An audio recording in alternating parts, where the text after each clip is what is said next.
cuando decimos que España fue el tercer país del mundo, pero el primero en aprobar el matrimonio y la adopción, no lo decimos de forma baladí, porque Holanda había aprobado el matrimonio, pero no había incorporado la adopción.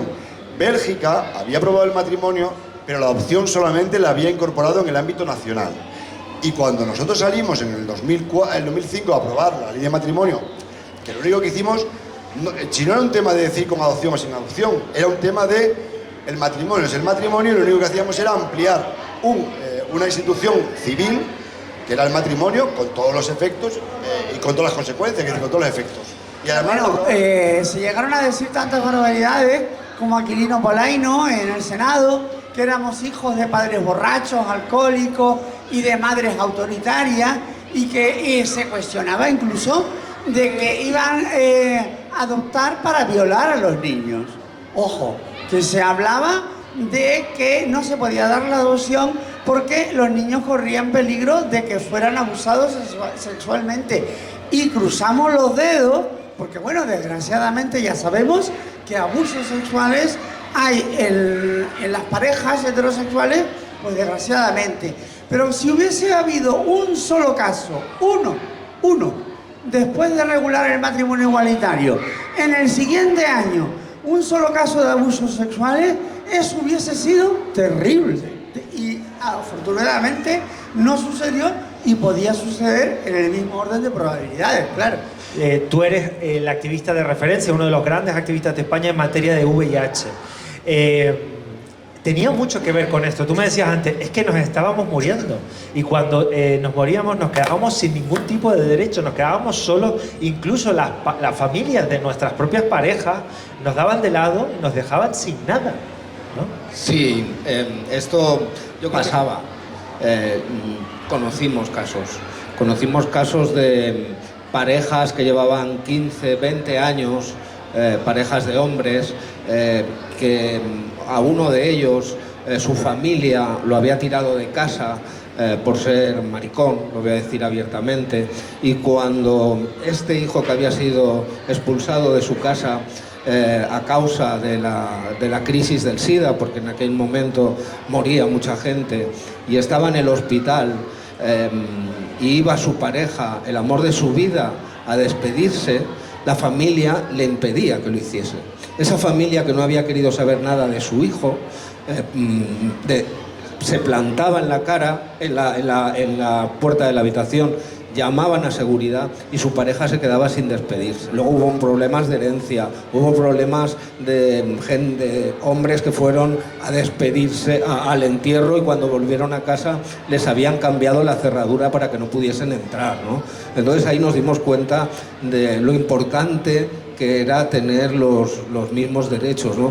Como también pasó, y esto hay que decirlo, y también a partir de ahí fue uno de los motivos que más nos impulsaron a reivindicar la primera ley de identidad de género, que este año se van a cumplir 18 años. También pasaba que mujeres trans, eso lo dice Carla en su libro, ¿no? Pues que se estaban muriendo, no tenían una red de apoyos, tenían que volver a casa de sus padres, y las obligaban a volver como hombres, les obligaban a cortarse el pelo, a vestirse como hombres, y más terrible todavía, cuando las enterraban, les enterraban en nombre masculino, ¿no? O sea, la dignidad, la indignidad más absoluta hacia las personas, ¿no? Y a partir de ahí empezamos a reivindicar el matrimonio. Claro, escuché cosas como que no todo lo que está en un programa electoral puede salir.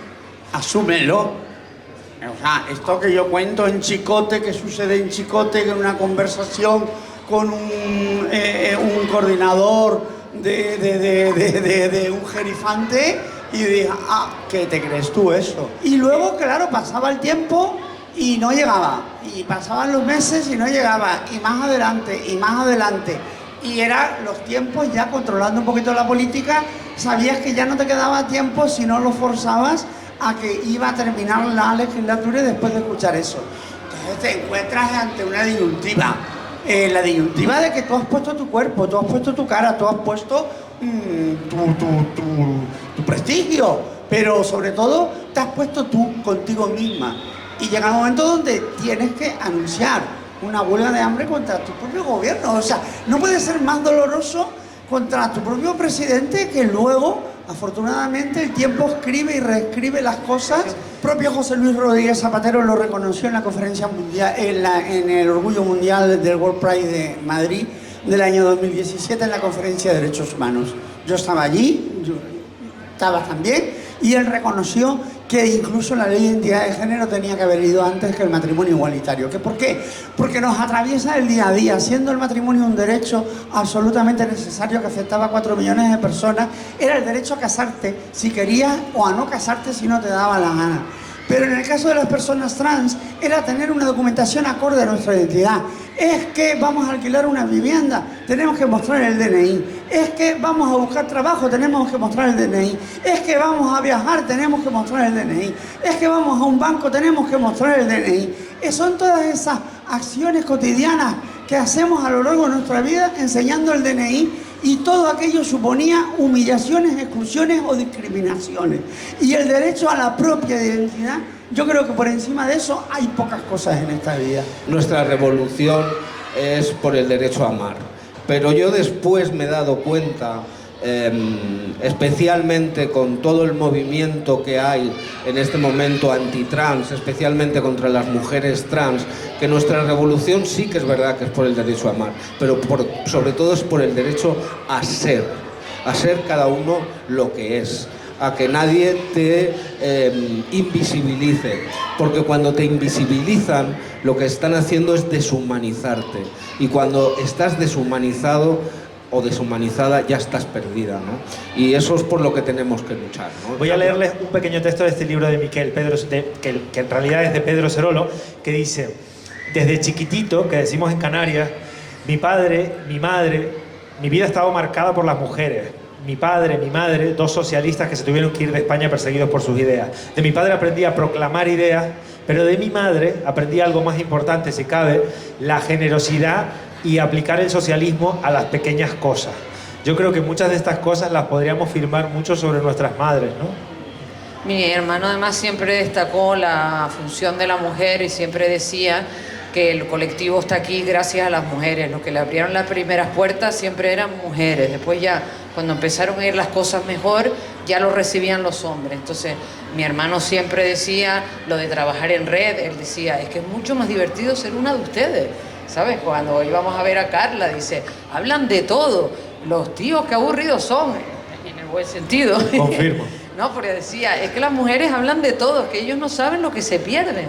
Y dice, y ahora que hay siempre follones, yo siempre digo, yo soy feminista y yo creo que el feminismo y el colectivo tienen que ir de la mano siempre. Es que es absurdo, hemos llegado aquí juntos y ahora es un poco absurdo.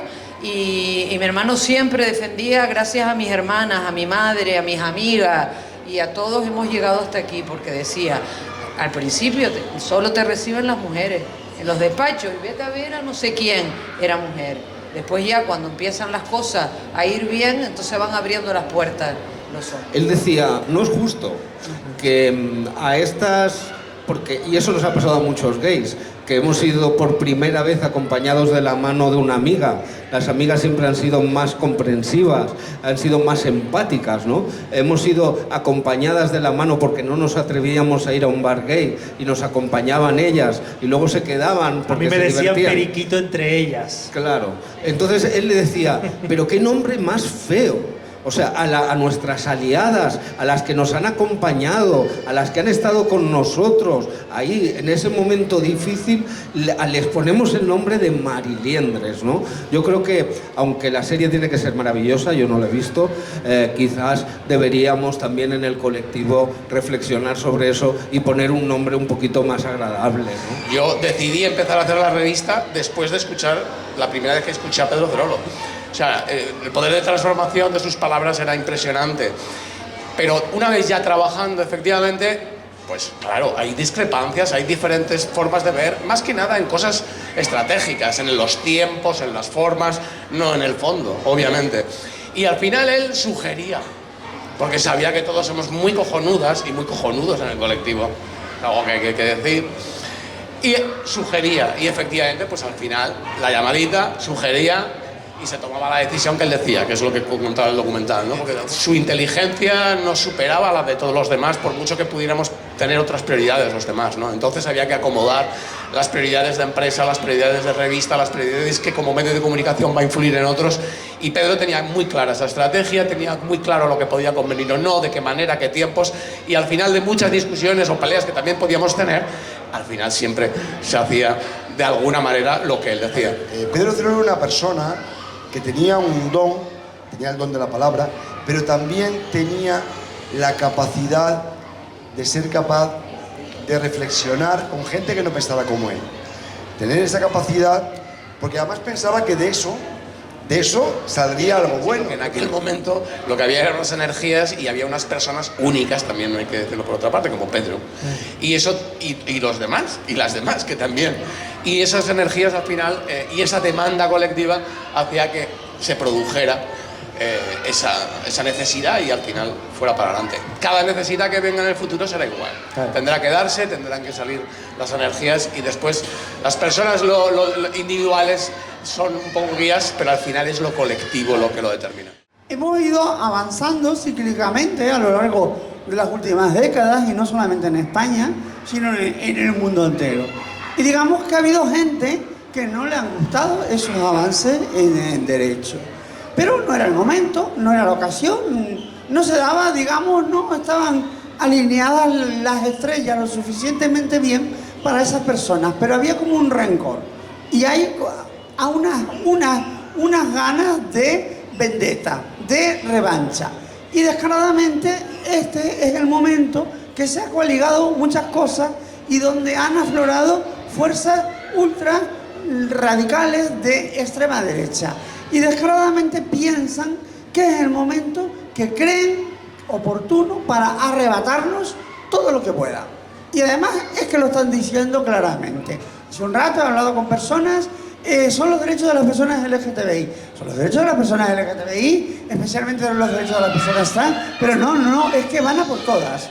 Te quiero decir, irán a por todas las siglas, pero irán también a por los derechos de las mujeres. Irán a por la ley contra la violencia de género, irán a por el derecho a la interrupción voluntaria del embarazo. Esto lo estamos viendo en todas las partes del mundo. Estamos viendo cómo van conformando tribunales y cambiando los jueces en Estados Unidos, incluso para poder echar abajo una sentencia que crearon una jurisprudencia en Estados Unidos para el derecho del aborto. Estamos viendo también aquí en España aquella máxima, acordaros de aquel tal Balaguer, que había que formar a los niños para que el día de mañana fueran los presidentes del futuro y los jueces del futuro. Bueno, ya estamos viendo cómo está siendo el futuro que es hoy. Y nos estamos enfrentando a todas estas situaciones. Es verdad que es muy duro que, aparte de avanzar, aparte de seguir dibujando los horizontes necesarios, además tenemos que estar defendiendo que no nos arrebaten los derechos.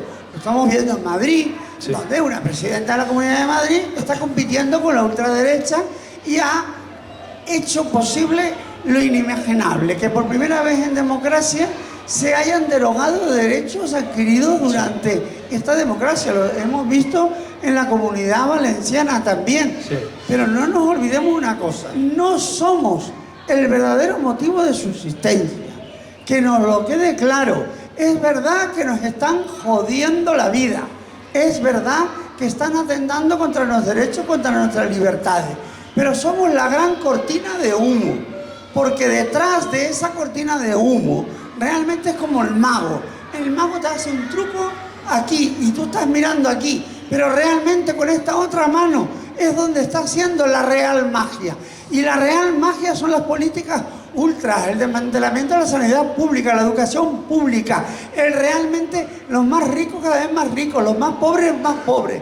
¿Realmente ustedes creen que Trump llegó a Estados Unidos o Milei a Argentina para arrebatar los derechos de las personas LGTBI o de las mujeres? No, son políticas de distracción masiva. Por lo tanto, tengámoslo claro. ¿Nos joden la vida y nos tenemos que defender? Sí, por supuesto, y lo vamos a hacer. Pero realmente no somos lo prioritario. Pero realmente eso no implica que nos estén fastidiando y nos estén utilizando, digamos, como cabezas de turco y como políticas de distracción. Él decía que no hay mejor forma de llegar que llegar convenciendo. Y a mí me parece que es una frase fundamental. Él siempre habla de la pedagogía social.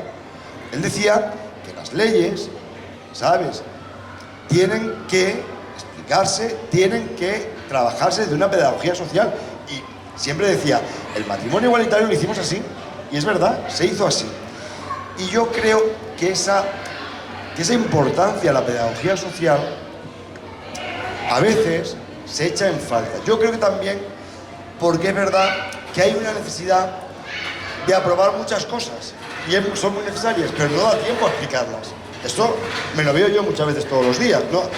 Llega un momento que tengo la sensación que el gobierno no tiene ni tiempo de explicar lo que hace porque ahora menos, pero en la primera legislatura, en la anterior legislatura, eran 200 y pico leyes.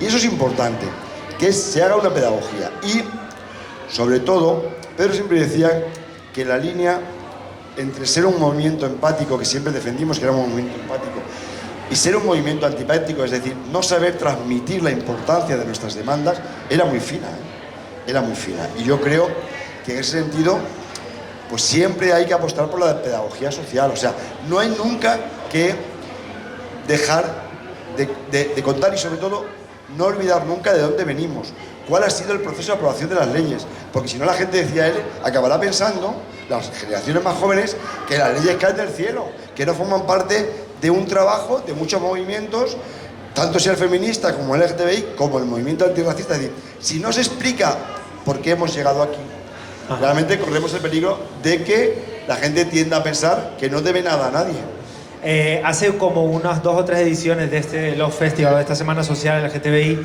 tomé una tradición que se ha ido formando como tal, que es leer los comentarios que hay en los periódicos digitales de La Palma a propósito del hecho de que ustedes estén aquí, a propósito de que el orgullo LGTBI se vaya a celebrar el sábado en Tazacorte, a propósito de que Juana María Ortega haya pisado La Palma después de 50 años, porque en 50 años nadie se acordó ni supo que aquí se aplicó también la ley de vagos y maleantes y llegaron al menos 15 personas que hemos identificado ahora gracias a la ayuda de Víctor Ramírez, porque nadie, absolutamente nadie lo sabía.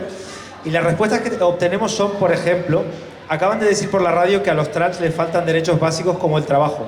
No digo que no sea difícil salir ahí fuera y defender que eres otro, pero yo mismo conozco a 3 personas trans trabajando en tiendas y no he visto falta de respeto. Hay que diferenciar entre gente trans en serio y algunos elementos en internet que salen disfrazados haciendo un esperpento. Otro dice, lo que faltaba, qué falta de respeto a un enanito precioso que ha hecho Violeta en homenaje a la bajada de la Virgen. Qué falta de respeto que se metan sus colorines y sus lápices por el culo. Pongan la danza de las enanas, mejor todo sea por seguir justificando los chiringuitos para que vivan 4 gandules. No estén mezclando, sigan con la tradición o terminarán con los enanos en una carroza, en clara alusión a nuestras carrozas del orgullo. ¿Qué pasa? ¿Van a convertir la bajada en un circo de maricas y lesbianas? Bueno, es interminable. La lista es interminable. Estos son personas de verdad que escriben en los foros de los periódicos de La Palma, de absolutamente todo. Estas personas existen, probablemente hay alguna por allí, nos las encontraremos por la calle, pero el problema es que también son nuestros médicos, nuestros enfermeros, nuestros profesores, son gente que en un entorno como un periódico digital a lo mejor no hacen tanto daño, pero cuando tienes que ir a un ginecólogo, cuando tienes que ir a decirle a tu profesor que te llaman mariquita en clase constantemente y te están haciendo la vida imposible, entonces sí son un problema estas personas. Y eso es por lo que yo creo que hay que hacer esto. Yo lo que me he quedado muerta es que es una trans de verdad y una trans de mentira, ¿no?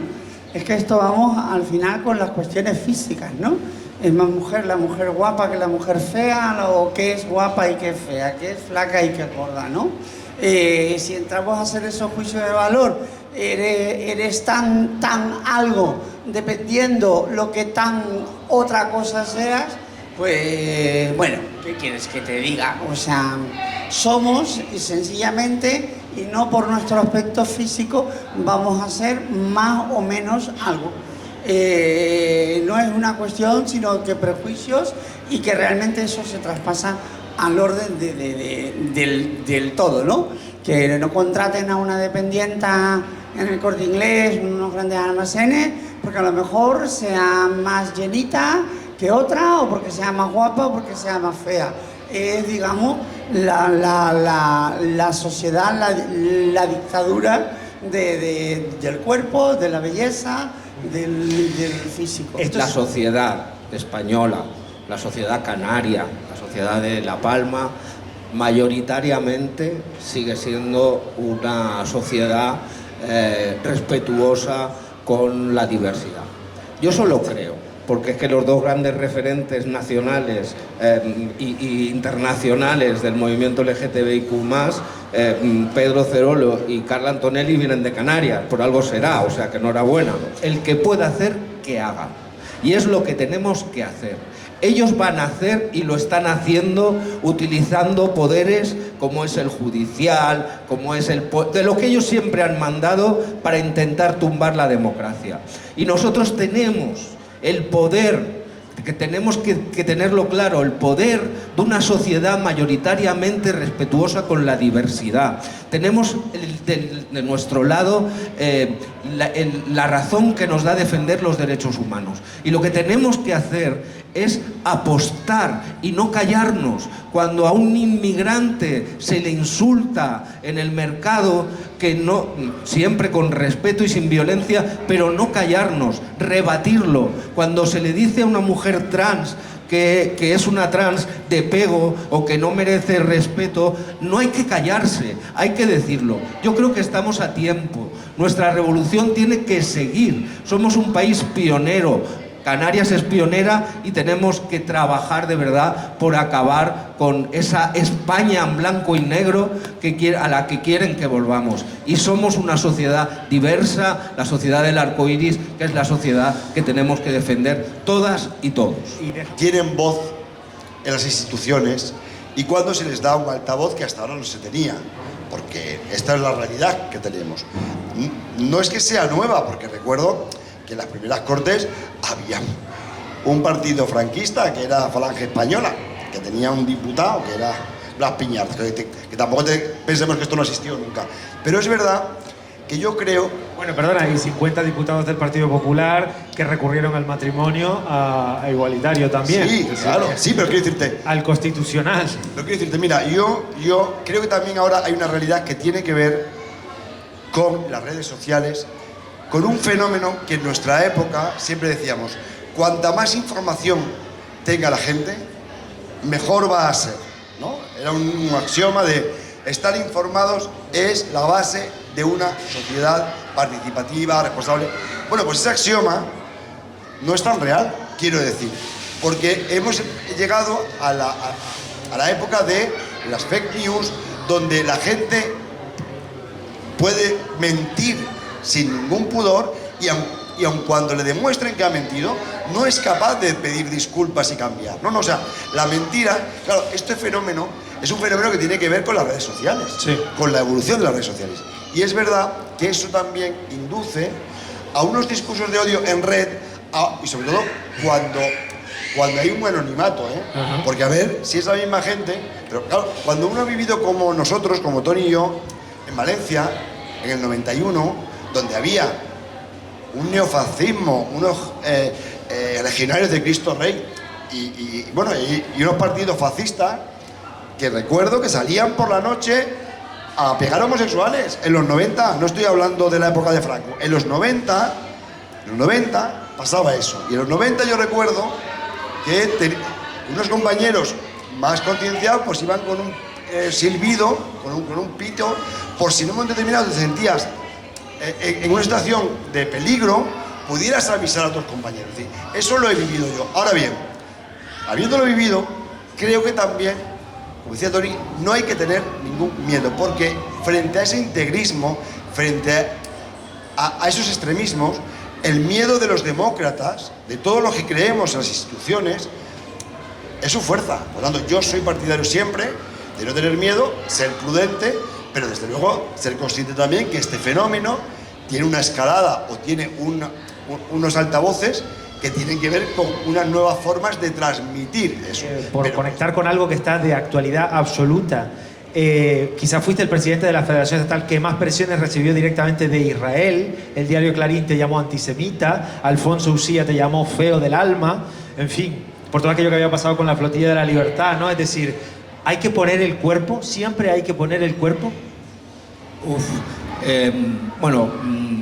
Lo que sí que tenemos que tener claro, yo no sé si hay que poner el cuerpo o hay que ser prudentes siempre, ¿no?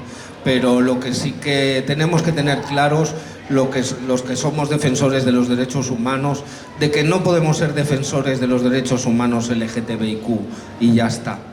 Somos defensores de todos los derechos humanos.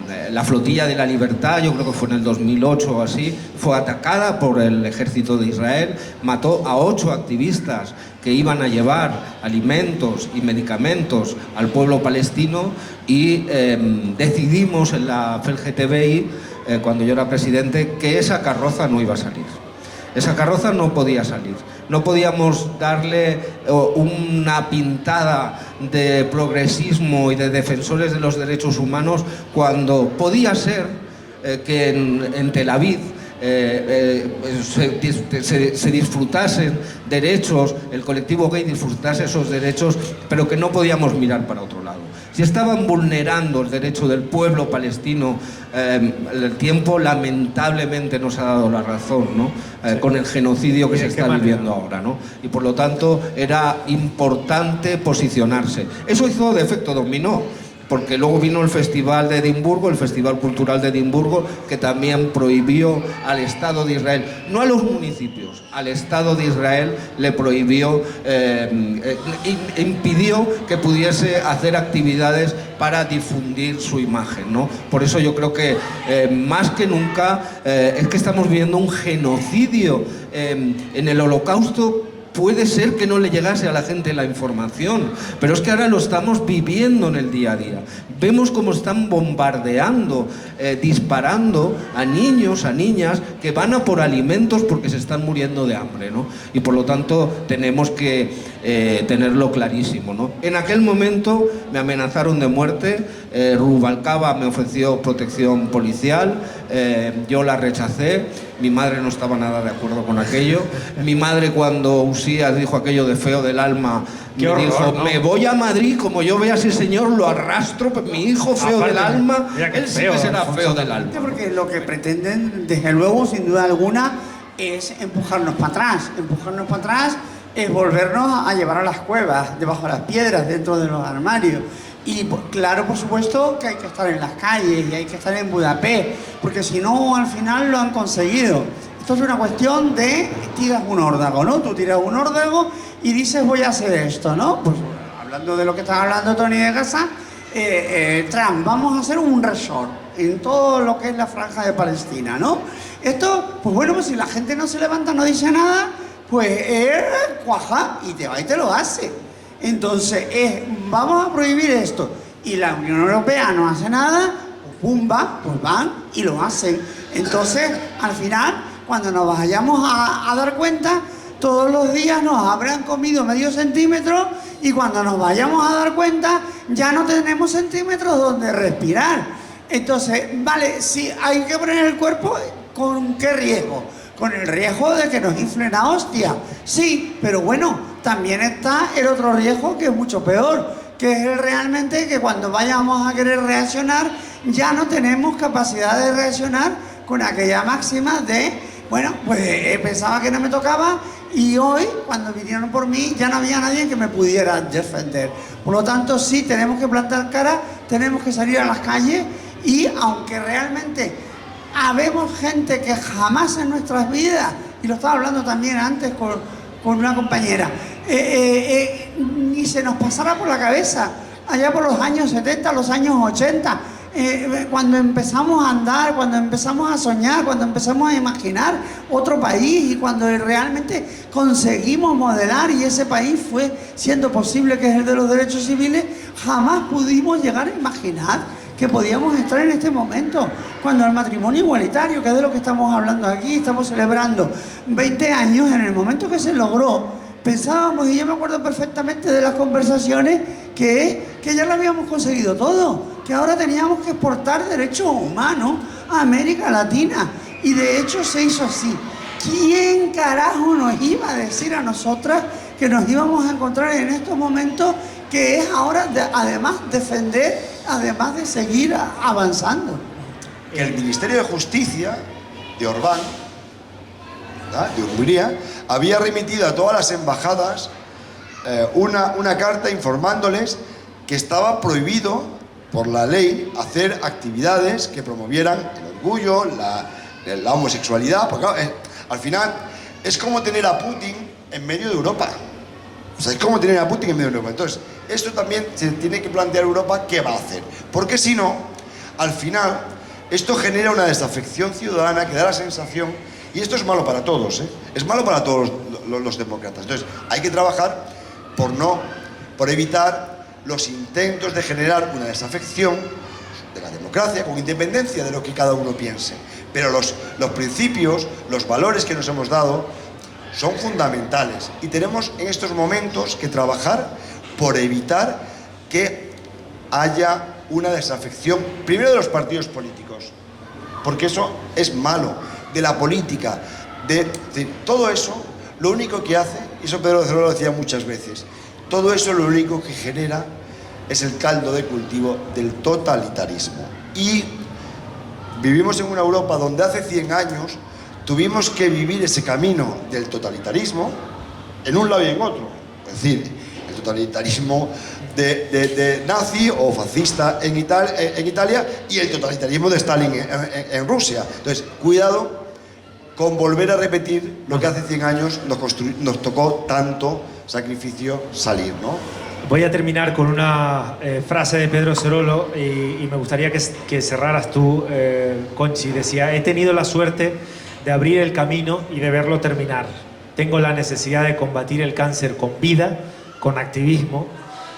Y una frase que a mí me parece tan sabia, dice, somos seres mortales, todos lo somos y casi nunca lo pensamos. Preciosa frase. Nada, es que... ¿Cómo crees que sería la reacción de Pedro si viera el mundo de hoy? ¿Crees que se indignaría? ¿Se arrebataría de nuevo? ¿Empezaría a luchar? Seguiría luchando y seguiría discutiendo con Carla, con Tony, con Miguel, y vamos a seguir y vamos a salir a la calle y hay que hacer más activismo que nunca y vamos a acabar con la masacre de Palestina y seguiría luchando. Porque yo creo que se fue con un montón de cosas por hacer. Mira, nos sentimos de la ley o de lo de hoy, de todo. Pues de la ley muy contentos. Ya yo, como dije, estaba en el salón de casa de mi padre viendo a todos ellos en el Congreso, aplaudiendo así, y fue muy emocionante y esperando que mi hermano llamaba, pero claro, como estaban todos, después salieron y todo eso, tardó en llamar, pero la verdad que en casa estuvimos con mi padre y mis hermanos, ya mi madre no estaba, y lo vivimos con mucha ilusión, con mucha emoción. Y hoy muy contenta de estar aquí, la verdad que desde ustedes, que fue los primeros que vi esta mañana después de Cintia, han sido estupendos. Me gustaría volver a La Palma, que ya se lo dije a Javi, y desde luego estar acompañado de los patronos de la Fundación, de los que he aprendido tanto y de los que he crecido como persona, porque yo era informática y siempre estuve al lado de mi hermano, pero un poco a la sombra, por así decirlo. Y nada, muy orgullosa y muy emocionada, que Javi, cuando me volvió a nombrar a mi hermano, digo, a ver si voy a llorar como esta mañana otra vez. Y gracias a todos ustedes por estar y por querernos. Sí, bueno, estamos en el 20 aniversario de la celebración de la aprobación del matrimonio igualitario y es importantísimo recordar para no olvidar, sobre todo en estos momentos, porque nos parecerá increíble, pero ya hay niñas, niños que han nacido con un derecho que no como antes, que nacían pensando que tenían un derecho limitado, que no podían contraer matrimonio. Y aunque nos parezca increíble, ya hay personas con 20 años que nacieron sin ese impedimento. Y sobre todo recordar para saber de dónde venimos, porque vivimos también unos momentos que es de involución absoluta o pretenden por lo menos llevarnos a ello. Por lo tanto, estos actos son importantísimos, es una cuestión también cultural, es una cuestión necesaria y es una herramienta de pedagogía, de educación, pero también de visibilidad.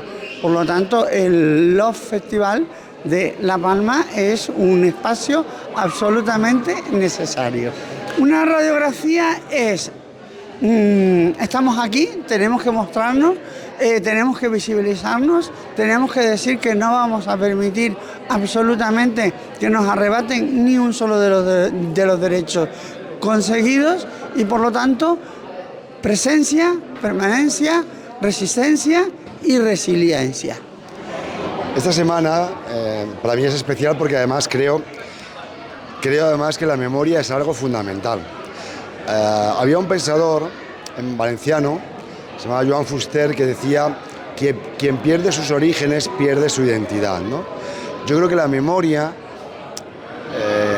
es fundamental. Pedro Cerolo decía una cosa que me parece importantísima, que es: no olvidemos nunca de dónde venimos, que estuvimos en cárceles, que fuimos metidos en psiquiátricos, que sufrimos el escarnio, la represión, la burla, el ostracismo de los armarios, decía él, ¿no? Por el simple hecho de ser personas que aman a otras personas, ¿no?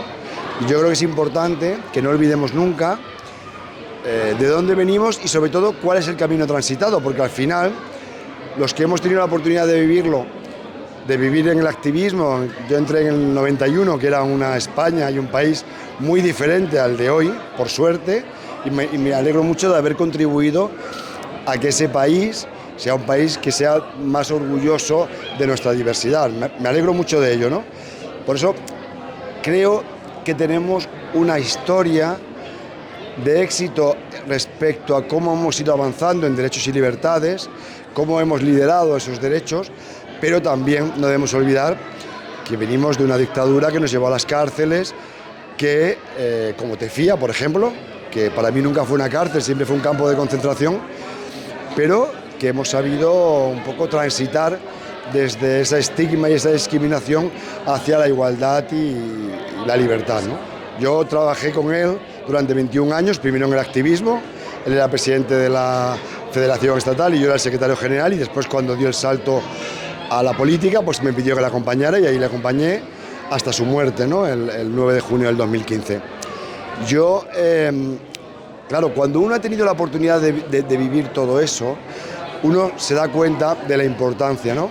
Pedro Cerolo, yo creo que tiene un legado indiscutible, ¿no? Y es un referente, claro, en los derechos civiles y en lo que fue el camino al matrimonio. Él siempre decía una cosa que para mí es fundamental, y es que era uno más, nada menos, pero efectivamente fue un liderazgo, ¿no?, fundamental para alcanzar. Primero en el activismo, él siempre decía que gracias a los colectivos llegamos. Entonces él primero estuvo en los colectivos conmigo, diríamos ahí remando, y después tuvo que gestionarlo desde la política, ¿no?, el camino de la aprobación de esa ley, ¿no?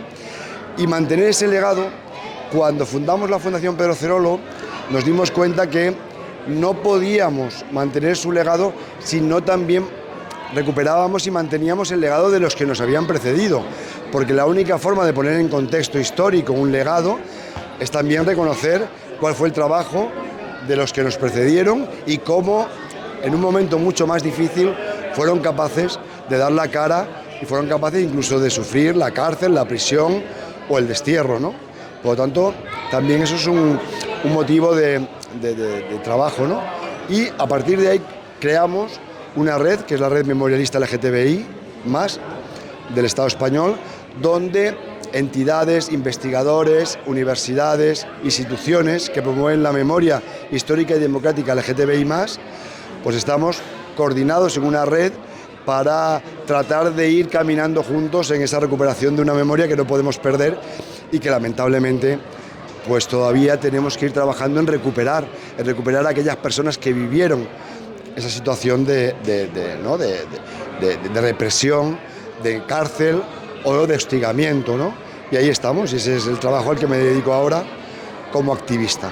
Todos tenemos y todas tenemos y todos tenemos una responsabilidad en recuperar nuestra memoria. Que la memoria no solamente es los grandes acontecimientos, el 20 aniversario del matrimonio, no.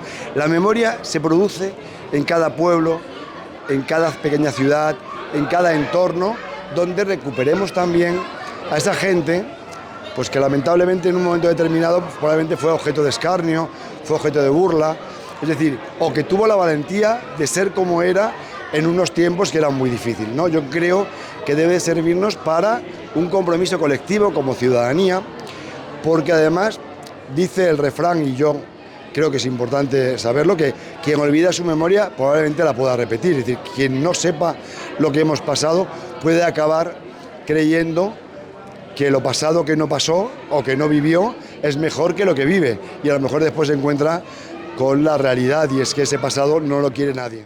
La memoria, la historia, hoy se va a hablar de ese logro, ¿no? De aprobación de ley de matrimonio igualitario. Cuéntanos cómo te sientes y cómo lo vives. Bueno, pues la verdad es que yo estoy enamorado de esta isla, no es la primera vez que vengo, es la primera vez que vengo como activista, pero otras veces he venido como turista. Decirte que para mí eventos como los que se celebran en una isla o en aquellas pequeñas ciudades o en pueblos que solo se hizo una bandera o se hacen un gran festival como este, me parecen importantísimos, sobre todo para aquellos jóvenes LGTBIQ que a lo mejor están viviendo aún esa parte de soledad y que la institución o las instituciones de su pueblo, de su ciudad, de su isla hicen una bandera o organicen actos como estos, hacen que se sientan reforzados, ¿no? Que no vivan, yo que tengo ya una incierta edad, como decía Pedro Cerolo, vivan como yo viví mi niñez y mi adolescencia, sintiendo que era el único, ¿no? Que no iba a poder tener apoyos en la vida, que no me iba a poder casar, ¿no? Y al final pues lo conseguimos. Yo creo que el mayor obstáculo ha sido los de siempre, las jerarquías de la Iglesia. Ojo, no estoy diciendo la Iglesia, tuvimos cristianos y cristianas que desde el primer momento nos apoyaron, los que gobiernan, aunque no